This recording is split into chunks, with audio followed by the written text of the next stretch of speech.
அஸ்ஸலாமு அலைக்கும். ஒரு சிம்பிளான லஞ்ச் பாக்ஸ் ரெசிபி பார்க்கலாமா? இது வந்து சேவ் பண்ணி வச்சுக்கோங்க. மார்னிங் ரஷ்ல வந்து ரொம்ப யூஸ்ஃபுல்லா இருக்கும். இப்ப வந்து ஒயிட் புலாவ் தான் பார்க்க போறோம். அதுக்கு ஒரு பேன் வச்சுட்டு 2 ஸ்பூன் கடலெண்ணெய், 2 spoon whole garam masala, 2 ஸ்லைஸா cut பண்ண வெங்காயம், 5 பச்சை மிளகாய் போட்டு நல்லா வதக்கிக்கிறேன். மீடியமா வதக்குன அப்புறமா 2 ஸ்பூன் வந்து இஞ்சி பூண்டு பேஸ்ட் போட்டு நல்லா வதக்கிட்டு, ஒரே ஒரு தக்காளி நல்லா வந்து ரஃப்பா கட் பண்ணிட்டு அதுவும் மிக்ஸ் பண்ணிக்கிறேன்.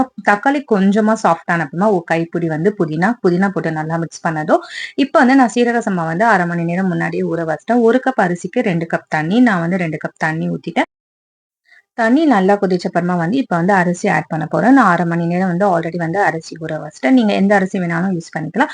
ஸோ வந்து அரிசியும் தண்ணியும் வந்து ஒண்ணு சேர்ந்தப்ப வரும்போது நம்ம ஒரு கலரு கலரிட்டு ஒரு 20 மினிட்ஸ் வந்து தம் போட போறோம். அவ்வளோதான் சுவையான ஒயிட் புலாவ் நெய்ச்சோறு ரெடி. நீங்களும் கண்டிப்பா ட்ரை பண்ணுங்க. இதுக்கு தொட்டுக்க முட்டை மசாலா, வெங்காய பச்சடி இல்ல நான்வெஜ்ல ட்ரை ரோஸ்ட்லாம் வச்சேன்னா அல்டிமேட்டா இருக்கும். கண்டிப்பா ட்ரை பண்ணுங்க.